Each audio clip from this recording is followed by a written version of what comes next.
The power to change your life's dilemmas is hidden in one name.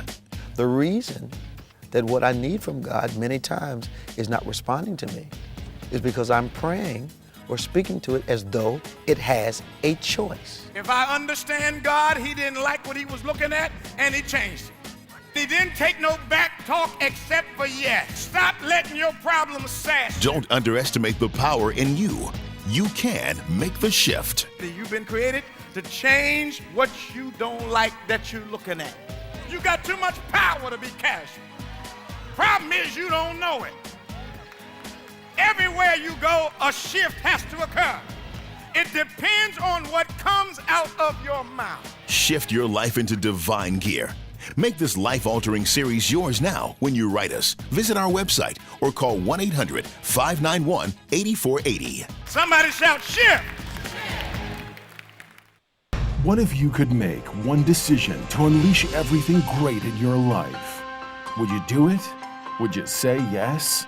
Aren't you tired of your relationships, your health, and so much more suffering because you lack the truth you need to change? The life you desire is within your reach. You can achieve all the success, happiness, and prosperity you deserve by simply learning the secrets that lead to real personal transformation. Change is hard, but not impossible. You just have to make one radical decision to get real.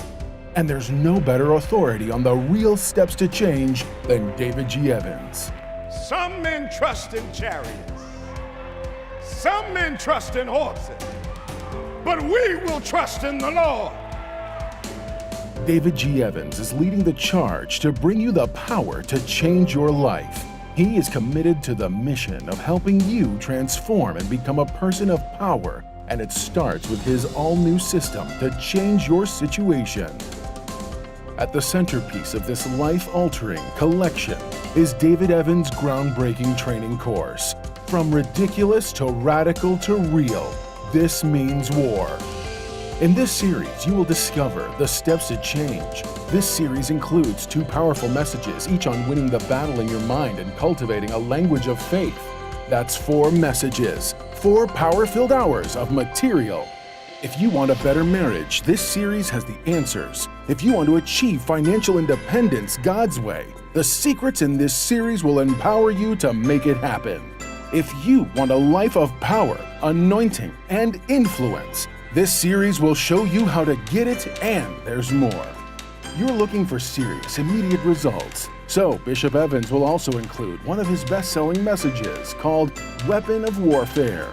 This classic teaching will build you up to start fighting in the spirit for what you deserve. This powerhouse collection, from ridiculous to radical to real, and Weapon of Warfare, will give you all the biblical strategies you need to change anything in your life. This collection will ship to you immediately with your gift today to David G. Evans Ministries. This ministry is revolutionizing the kingdom by empowering believers. Souls are being saved daily, and we need your help to grow this impact in a real way. Call now and sow your seed of just $35 for your transformation to help people around the world. Your $35 love gift goes straight to the front lines of ministry, providing help to those that need it most. Call now. Make the decision to get the power you need to change your life forever. It's now easier than ever to stay connected with David G. Evans and the Bethany Baptist Church family. Follow the ministry and rejoice in all that God is doing by following us on Facebook, Twitter, Instagram, and YouTube. On Facebook, you'll be up to date on the latest happenings, and you can watch our Sunday services on Facebook Live at 8 and 11 a.m. Eastern. Here comes the power. Hallelujah. Words of wisdom and encouragement can be found on Twitter, and you'll get up-to-the-minute sermon points as they happen in our weekly worship services. Follow us on Instagram and be blessed by the inspirational and special moments that are highlighted each week, and meet the people who are the heart of our ministry. And if it's video you want, subscribe to the Bethany Baptist Church channel on YouTube. See the celebrations, the special events, and the many, many people who are helping to transform lives one at a time. Stay connected with David G. Evans on Facebook, Twitter, Instagram, and YouTube, and become a member of our broadcast family today.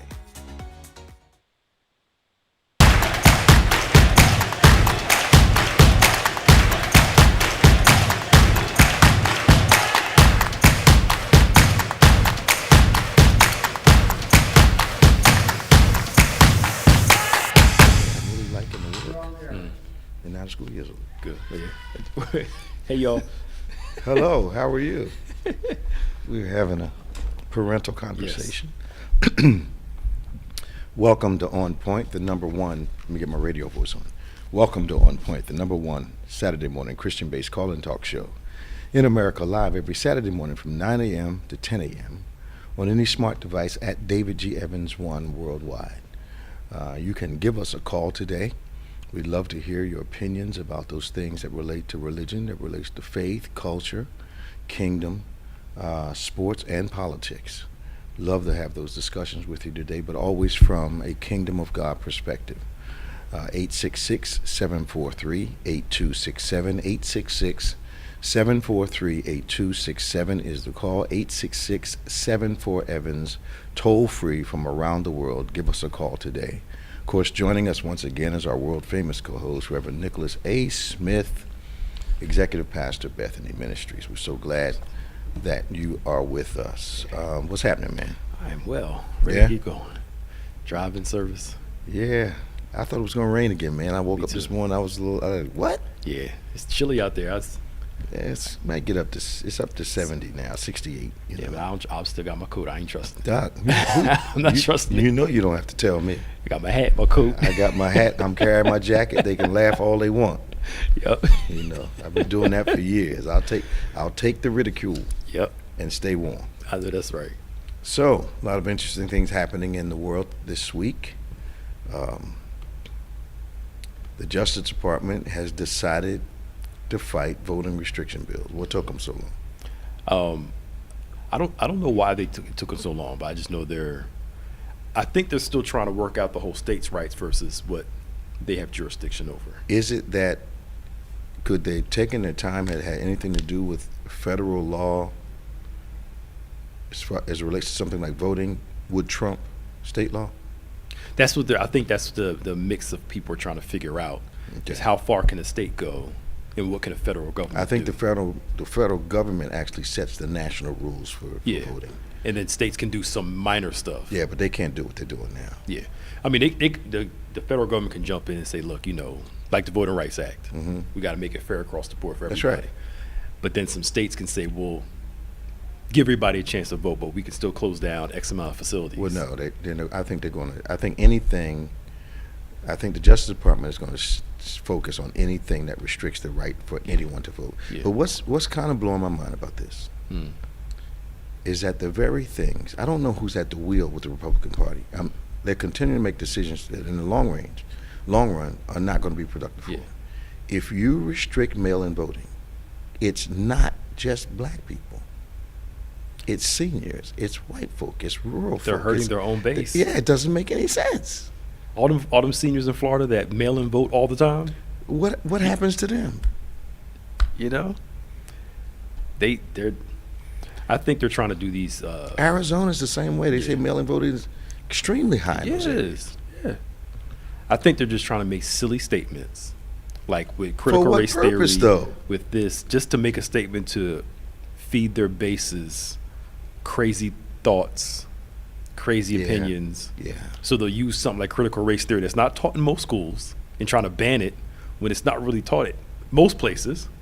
Most people don't even know what it is. Well, I was getting ready to say, don't you think a lot of our listeners may not know what it is? Why don't you tell us what critical race theory in a way that most people can receive? In a very simplistic way. Okay. Critical race theory is the belief that America, this is oversimplification. Okay. America inherently has a racist system to it. Okay, which is true. That's basically the bottom line. Which is true. I mean, we've got a country with slavery in parts of its foundation. Yes. Yeah. We've got a country with the annihilation of Native Americans in our history. Now, of course, we want to take the part about the Native Americans out.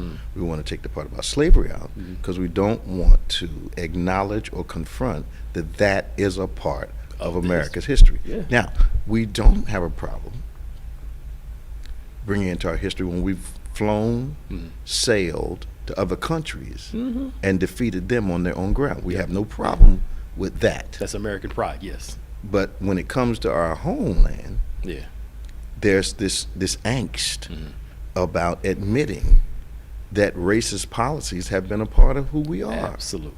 And that means they need to be corrected. But I think what certain people want us to do is ignore those things. Because President Biden really stirred a pot when he made a Native American the head of the agency that deals with the rights and the lives of Native Americans. I think that's appropriate. Yeah, but it's no longer going to be in a corner. Yeah. You can't ignore it anymore. Yeah. So that part of our history,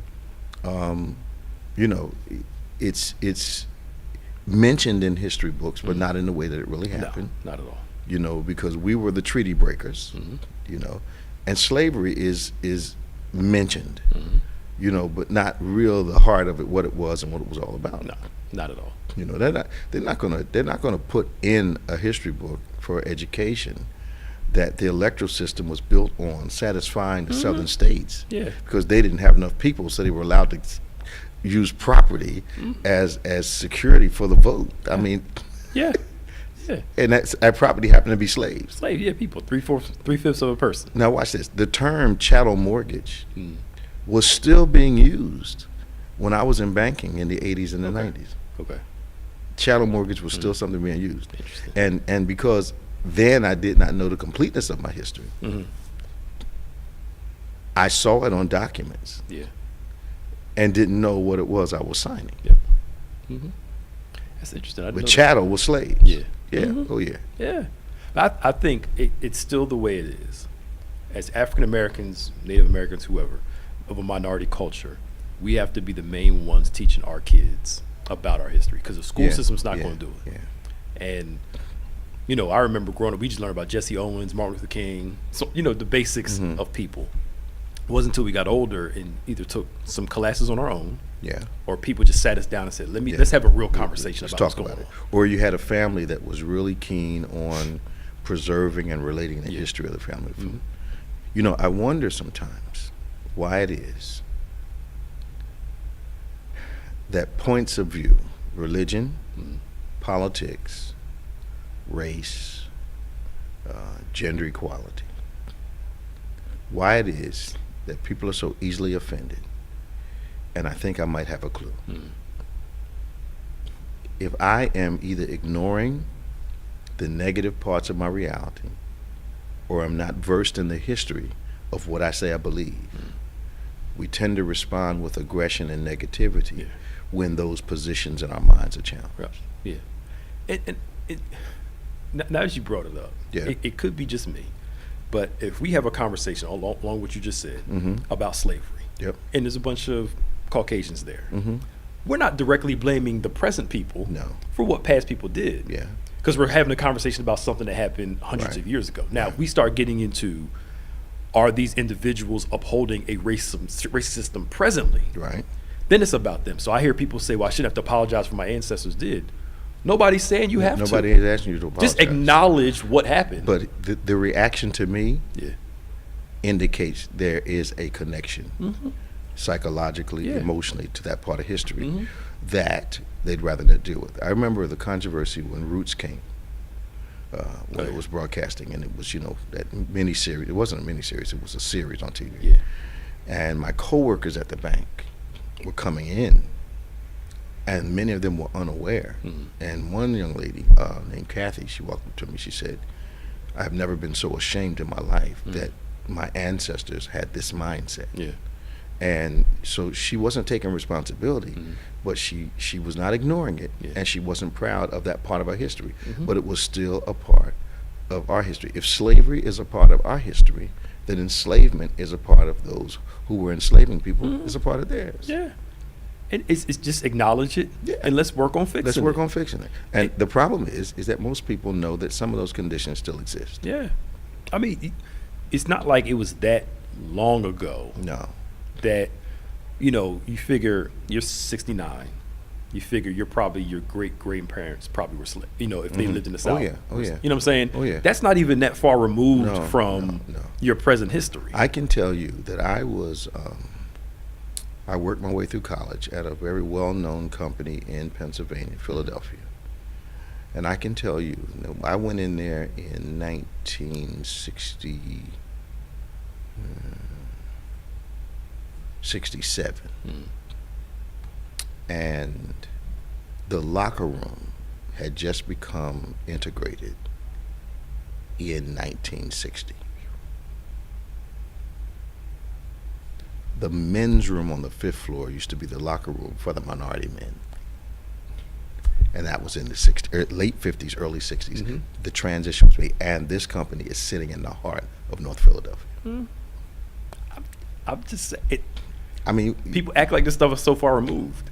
But you know, when I asked the question one day, because I was in college at the time.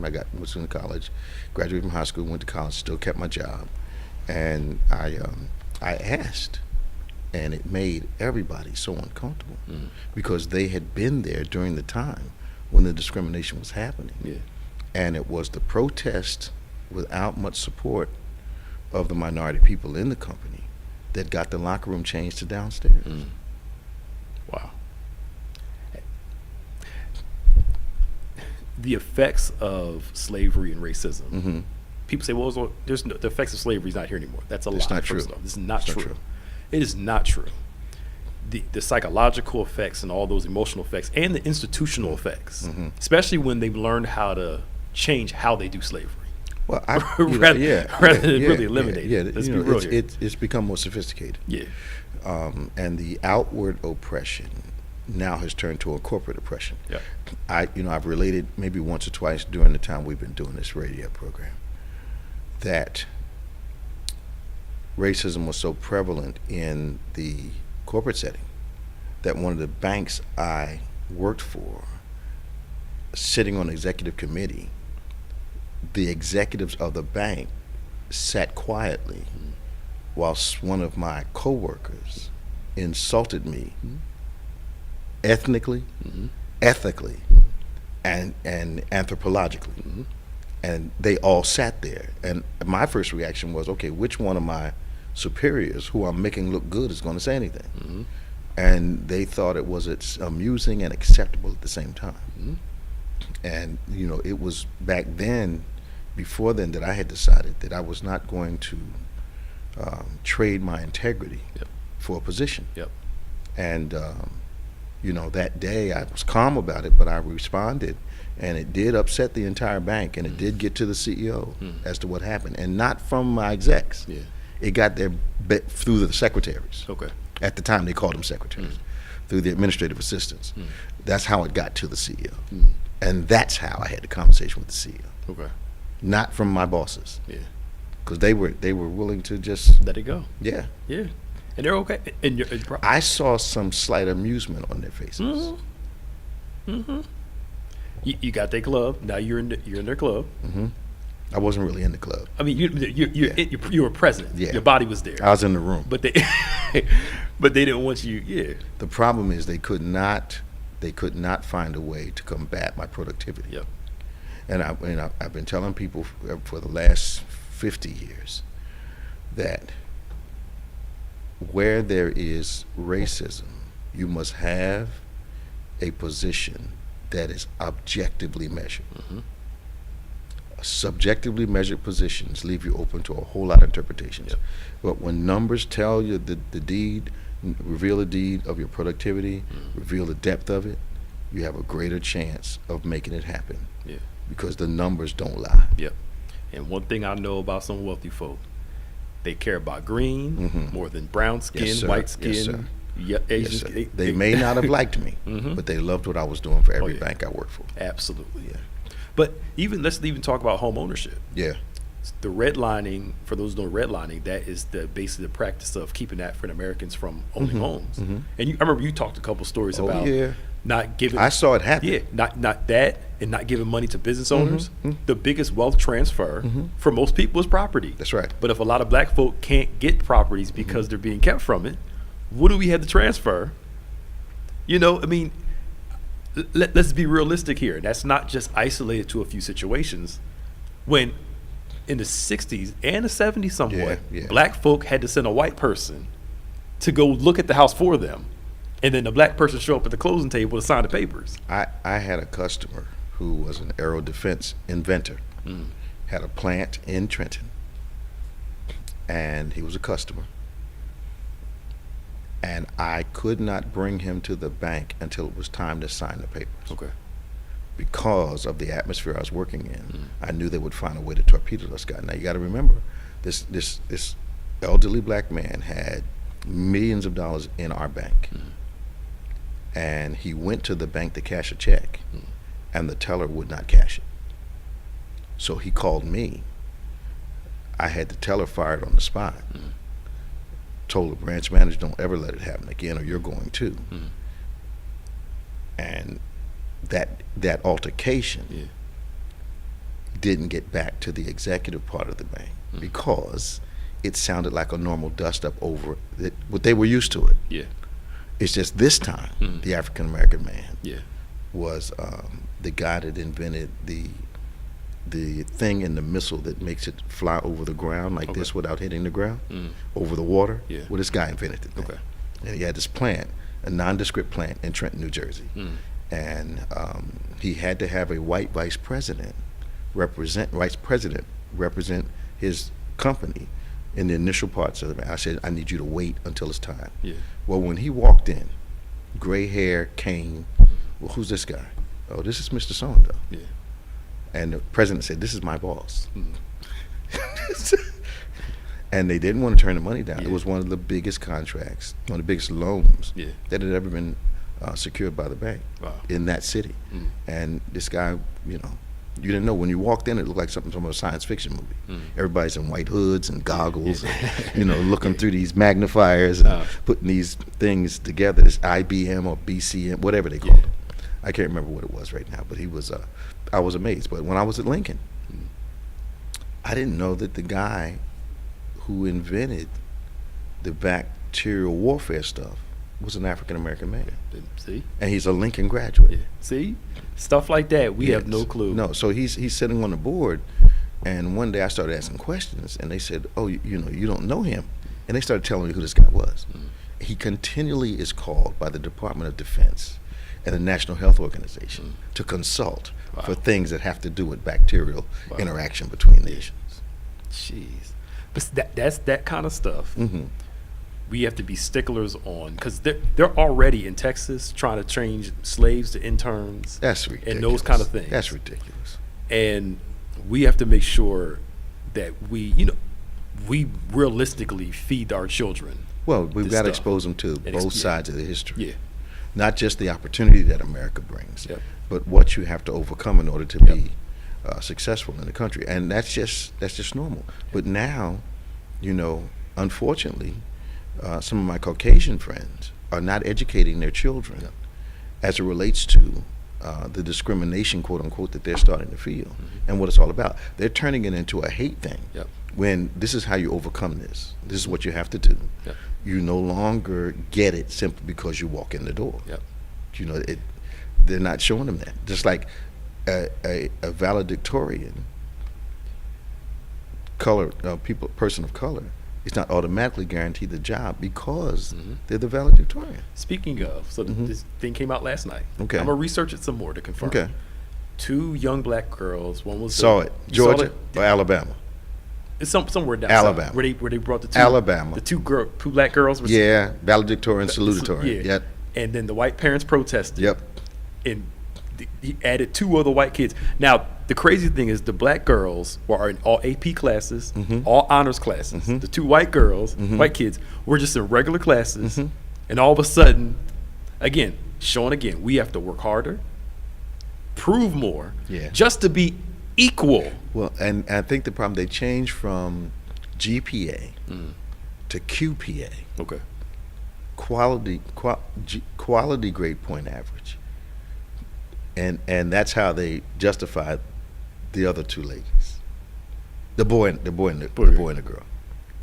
They changed the whole system because the parents didn't like the fact that they had these 2 black girls that were top of the class. If it was based off quality, I would have graduated higher on the. Come on now. Come on, you can't equate a cooking class with a calculus class. Yeah, thank you. Come on now. But you're right; they're teaching that as hate now, because again, they say it all the time. Equality feels like oppression. That's right. All of a sudden, now what?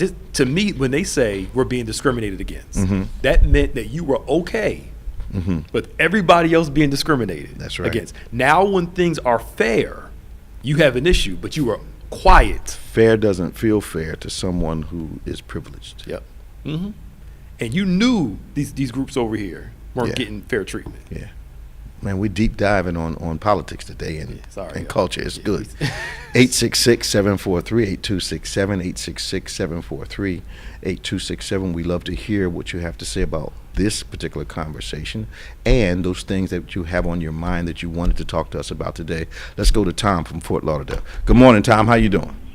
Good morning, Bishop, Reverend Nick. Hey, Tom. You guys took me in a sore spot on this one. The reason I say that, I was blessed as a kid. Both my parents were, my father was a school administrator. My mother was a teacher. Okay. My uncle was a federal judge. My aunt was a nurse practitioner, but they never talked about racism. Okay. Never talked about, and they're from South Carolina. Okay. Growing up, it wasn't, not only in school, we didn't talk, not until I became an adult that my father let on. He thought he was shielding me and my brother. Yes, absolutely. When I got older, he let loose. But I never heard anything about racism or, anything other than when I got in school. That was it. Tom, they probably didn't want you to go to school with that coming out of your mouth. I guarantee it. And not only that, my father, the school he taught at, he was the first African-American teacher, the first black administrator. He went through his own thing, and I didn't get it till I got older. Yeah. The other thing is, too, you talk about people we don't know about. I worked for the largest defense company in the country for 16 years. Okay. In management, and the guy who invented this, I'm going to say it, invented this radar system that the Navy uses called Aegis. I worked on that project, and they had this guy on retainer because if something went wrong, they have to, call this guy because he's on my nose. And all of a sudden, he walks in, and it's a black guy. He's almost 70, and he looks at me because I'm one of the few African Americans there in management. And I look at him like, "You're Dr. Whoever." Was Dr. Dixon? He's like, "Yeah, that's me." He goes, "You were on my project," and I became friends with this guy afterwards. Sure. He took me under his wing. Sure. But it was like, whoa, this is the man. When I was on the board of trustees at Lincoln University, I started this campaign where we started to list all of the major graduates from the university. And it was during our putting all this together that we discovered that somewhere around 50 or 60% of professionals back in the day, lawyers, doctors, politicians, kings, those type of people, graduated from Lincoln. 50% of the African Americans in the country that had professional positions, accountants, lawyers, graduated from Lincoln University. And it was something that you just didn't hear about. The university had not really promoted it aggressively, but we got behind it and started publicizing it in a whole host of documents, just to make sure that part of the legacy was known, and that the African American contribution was known. And it was to me it was a fascinating discovery. Discovery. I think because that school's so old, I won't argue with you on that one. It's the first or second. Yes, sir. Oldest, No, it is the first. It is the first. All others that claim the first are pretenders. Take it from me. It's the first. And, my father went to South Carolina State. Okay. And met my mother there, and he didn't talk about that until I got older. He said that was his best experience in life. And I'm leaving you with one other thing: mentorship. When I was at that company, I don't think I was discriminated against, but I was locked out of stuff because that was discrimination. That was discrimination. That was that way. I was part of the family, but I wasn't the son. I was the nephew. Yeah. You might have been a cousin. Yes. And you know what, Bishop? Sometimes I was obvious. I was aware, and people. we had this one guy. It was several of us who messed the project up. You know, it happens sometimes. Yeah. And we all got chewed out. Well, one of the guys was taken into the office and told what he did wrong. He didn't realize he was being mentored. He came out, and I said, "Oh, why'd you go in here? What happened?" Because he told me what we did wrong. I'm thinking, he didn't tell me that. Well, because I learned in my corporate experience that my mistakes would bring a corporation down, but some of my peers' mistakes were developmental. So my mistakes, and I made very few, were condemned, and my peers' mistakes were used as teaching moments. Oh, yeah.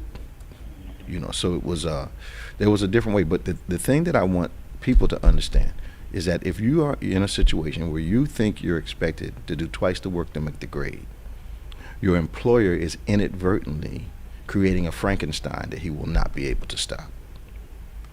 It's the standard raises the standard of performance, and all of a sudden they can't compete. So when you're asked to do more, take that as a positive, do more, and become more equipped. And it may not pay off where you are, but that experience will pay off at the next place that you go. Yeah. And I think growing up, my parents were shielding me, and that's what my father was always, you can do better, and don't worry about the racial part of it, which still ties you down. Yeah, they were just trying. They were trying to shield you. Yeah. Thank you, Tom, man. Hey, you guys take care. Appreciate you. Bye bye. 866-743-8267, 866-743-8267. Let's go to Danny from Florida. How you doing, Danny? Bishop, good morning. How you doing today? We're doing all right, man. All right. Hey, Pastor Nick staff. How are you? How's everyone? Doing good. Okay. I'm a little confused here now. I'm looking, and how's the weather up there? I knew he was going to say something. Pastor Nick has a hoodie on, and I just have a shirt on, right? Exactly. This is my coat for the day. The younger man gets chilly. Now, he used to be hot all the time, but now he's starting to get chilly. And the older man now is hot all the time. It used to be reversed all the time. I was never without a sweater. Yeah, that's true. That is true. You know, now I'm up here in shirt sleeves because I'm warm right now. Yeah. Okay. Good God Almighty. Preparing for service outside. Yeah. Yeah. Yeah, we're in the 80s at night now. Oh my. And then we go up into the 90s, during the day. I don't know. The air conditioning bill must be incredible down there. I'm telling you. It must be incredible. Yeah. And I like air, man, but 80s at night would mean it'd have to run almost all night long. All day, yeah. Mm-hmm. But you were just talking about something that I was thinking about. But when you're wealthy like Danny is, you're not worried about how much the air conditioning costs. Yeah, gotta take care of you. Yeah, he ain't worried about it. But I was thinking about growing up in Florida, especially South Florida. Yeah. And at the time, we were in a segregated system. Mm-hmm. But what I found out, Bishop, is that my education then is 10 times better. Let me rephrase that: 100 times better than what they're getting today. Oh, absolutely. Because the teachers were dedicated to your education, and by the admission of some teachers I know, a lot of teachers are simply marking time till they can retire. Mm-hmm. Exactly. Not all of them, but some of them are simply marking time. They become apathetic about the system, and so they're just doing their days and taking their vacations and waiting until they can retire. And the thing that your teachers would tell you, when you leave here, you're not representing yourself. You're representing us. Mm-hmm. This system. You're going to be the best, no matter what. You're going to be. That was always drilled in your head.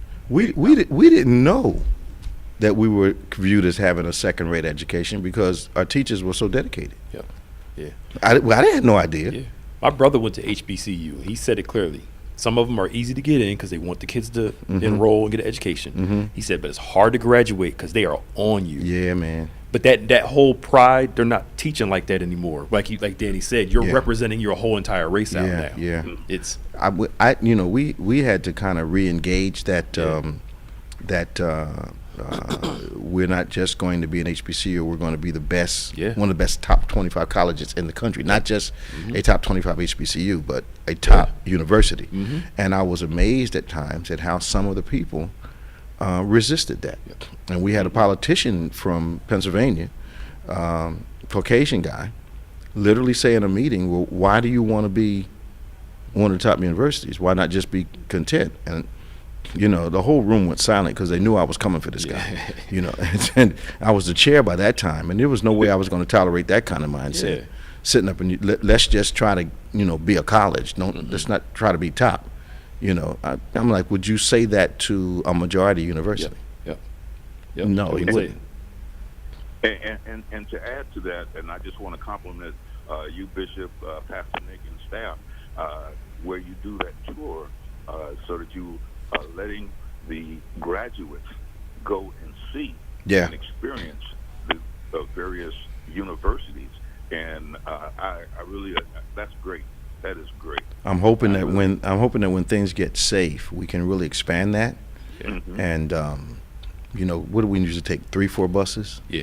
3-4 buses. I would love to see 10-15 buses go on the tour as we pick the universities and the kids get to actually feel the campus. That's great. Talk to some of the people, see the students, you know. And of course we have like amusement parks and stuff sifted into the schedule for them. So it's not all, you know, but it's challenging to get parents to participate. And then it's really a challenge because some of the children don't know how to behave away from home. Wow. So we have to have a real strong chaperone system, and you know, we've had to throw kids out of the tour just so the other kids would understand we were not messing around. Right. You know, so you know, kid hears a knock on his door at 1 o'clock in the morning, and it's his parent coming to get him because we're not tolerating nonsense. Bishop, I have one other question. Yeah. And you can help us out on this. You know, I talked to the our younger coworkers, and, you know, giving them advice, and they come and ask questions. The situation is that now that the hiring has increased and they have job opportunities, the question is that the younger people are saying, well, should I take this job or that job or go with this company or that company? And I was trying to give them some advice that to look at benefits, because no one is taking the thought of what will my benefits be as far as going to this particular company or going into this particular career field. And just give us some advice as far as looking at benefits as well as salary. Well, I think what drives a benefit curiosity is responsibility. What would you think, Bethany? That's what I was going to say. And if it's just me and my Jordans, you know, I'm not nearly as concerned about benefits as I am if I've got a child and a family to take care of. I think responsibility makes benefits more critical to the search. So, but what really needs to happen is, in this day and time we live, not just elderly people or middle-aged people get sick. So everyone needs a good benefit plan. So the benefit plan should make or break the offer. Because, you know, one hospital stay can wipe out what you thought was going to be an increase in your salary. Yeah. And these younger kids are getting chronic diseases now. Oh yeah, man. So it's it has to be. You have to be as critical thinking about the salary and the mobility and the upward mobility as you are about the benefits that go along with the package. You know, it's the package that makes the difference. Right. Well, thank you so much, Bishop. All right, man. Tell my sister I said hey. To you, and we'll appreciate it. Give my regards to my sister. All right. We'll do. Okay, y'all be blessed. All right. Talk to you. All right. 866-743-8267. We're going to Bobby in Willingboro and then Robin in Delaware. Hey, Bobby, how you doing? Bishop, how are you? Doing all right. Well, thank you for joining us today. Good morning. Doing well also. Hi. How are you? Welcome. I just have a question Okay. or a comment about the NFL and the racial bias as it relates to concussion payouts. What happened? Doctors seem to be using two scales that assess cognitive ability. The cognitive ability of blacks is assessed lower or at a deficit as compared to the assessments of white professional football players. When did this come out? Last 2 weeks ago. They're paid less for their injuries. Really? Absolutely. It's the number 8, the race norming. Yeah. On here, so they say black players have a lower cognitive function, so it's harder for them to prove to assess it. Yes, that they have two scales. So you came into the league with this lower cognitive function, so the diminishing of it over time is just versus a white player comes with a higher one. They can assess that if it dropped to here, there's a bigger gap. Versus how did that get by the players' union? I don't know how this got out, but somebody wrote about it. No, how did the whole policy get by the players' union? I do not know how. I think it got past the players' union because you don't really look at what the doctors are. You're believing. Yeah, you don't. I think it's an executive thing. Wow. But they were just trying to save money. Most of your players are black. Absolutely. The less money they got to pay out. Yeah, but that's the majority of the. They only have a football team. That's true. Oh. Yeah. So they're learning the same complex systems, the same plays, carrying the same psychological weight. But if you get hurt, we're not paying you as much as we're going to pay the other guys. Because your cognitive functions didn't diminish that much because it was already low already. Now I went to a boarding school. That I can use my own experience as and you went to majority white school too, right? Yeah. Okay, that explains a lot about you. Well, got that yeah, side of me. yeah, I understand. I went to a boarding school, and it was only 13 of us out of almost 700 students, about 660 students. It was 13 minority students, and some of those were Indian, not American Indian, but East Indian. Sure.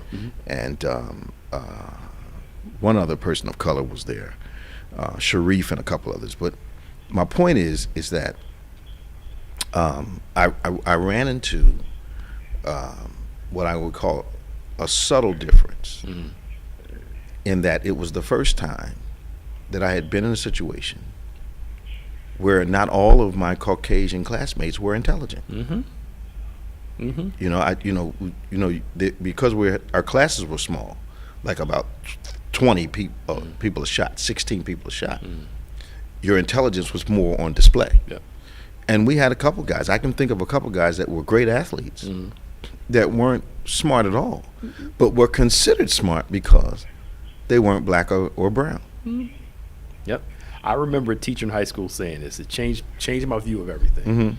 He said, "Don't let anybody tell you that as a race we aren't smart. We built the pyramids. We built da da da da da da." And he went down to African history, not African American history. Okay. Then went into African American history. Okay. But it just goes to show,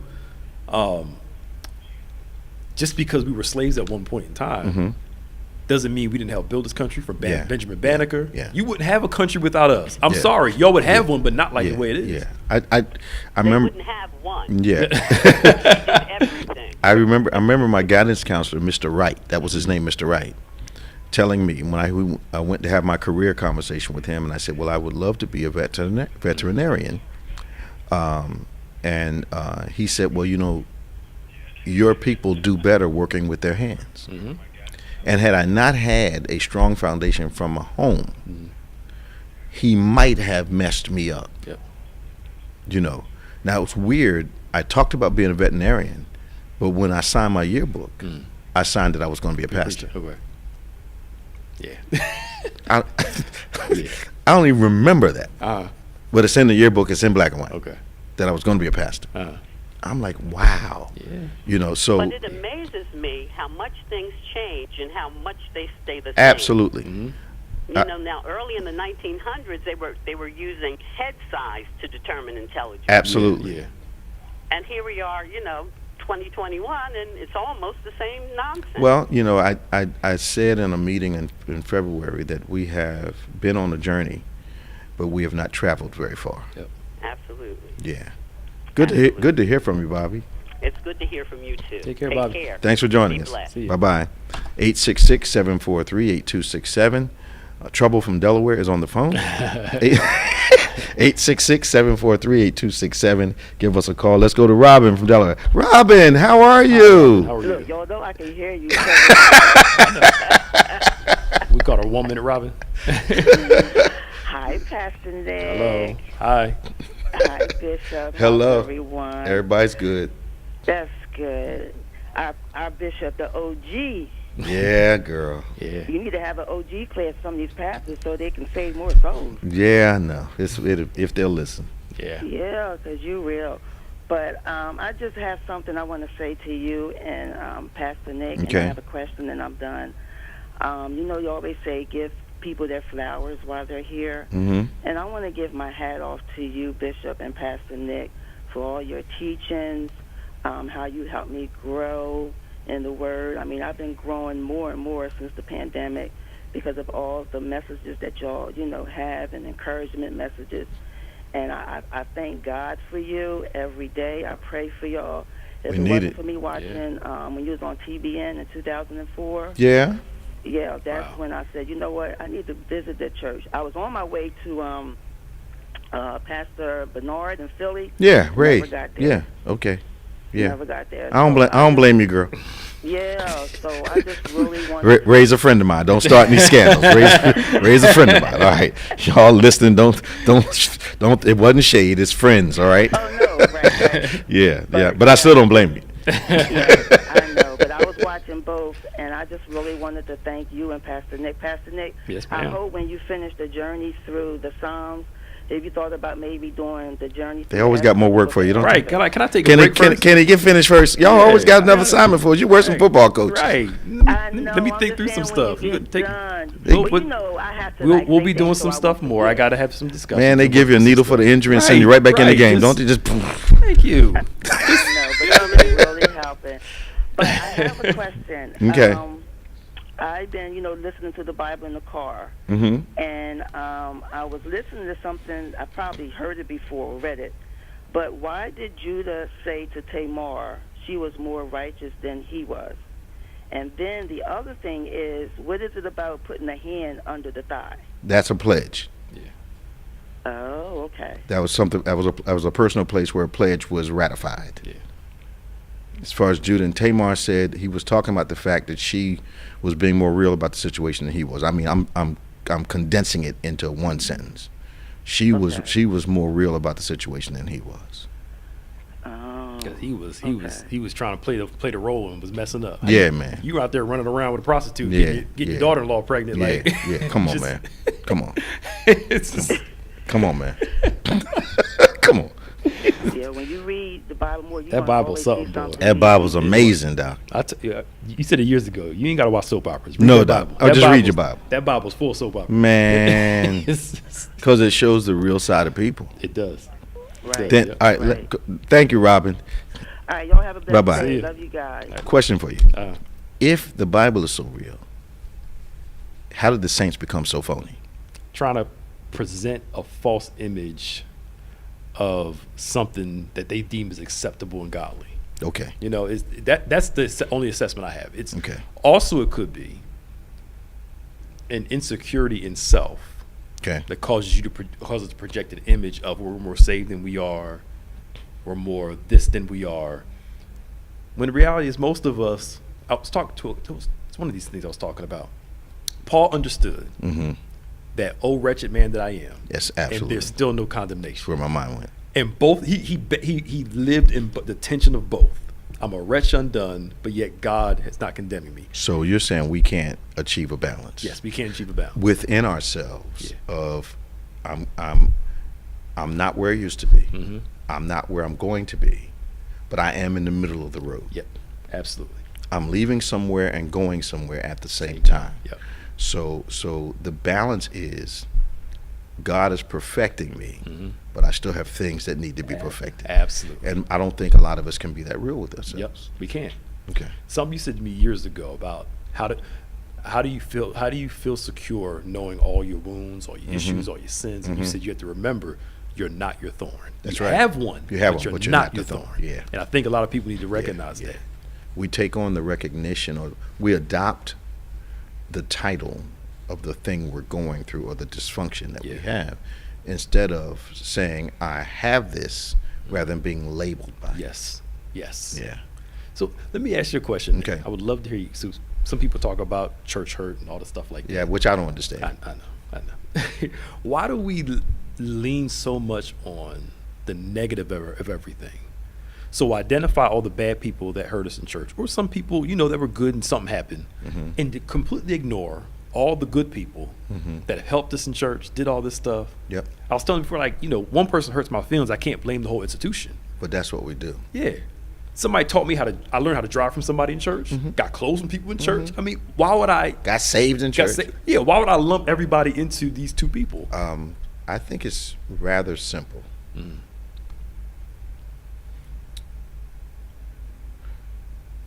The Bible says that nothing is pure to the impure in their thinking. Yep. So that means to me that some of us live to criticize. Yep. And therefore some of us live anticipating being offended. Yep. Which also means that I am a beam person rather than a mote individual. Okay. That I am looking condemningly for the specks in a thing and picking on them rather than acknowledging I've got this thing in me that's causing me to have this critical condemning eye. Yes. But it's easier to criticize. I know folk that are absolutely, I was thinking about one today. I know people that are absolutely, love them to death. They're some of the most miserable people I know. Yep. And they're just miserable and critical, and the only time it's bad when folk you love, you can't go to them for encouragement. Yes. Because they're not encouragers. Yep. And they can't help it. They can't help it. So the reality is that some people have a condemning, critical eye, and that's how they feel strong. Yep. But it also helps them feel better about how they feel about themselves. Yep.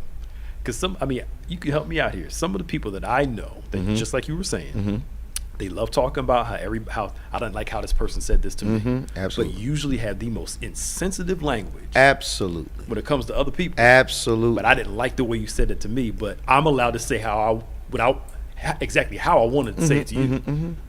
But I think you're right. I just I think you're right. I think the people that I've found that are the most sensitive to being spoken to are people that are known for not being sensitive when they're speaking to other people. Yes.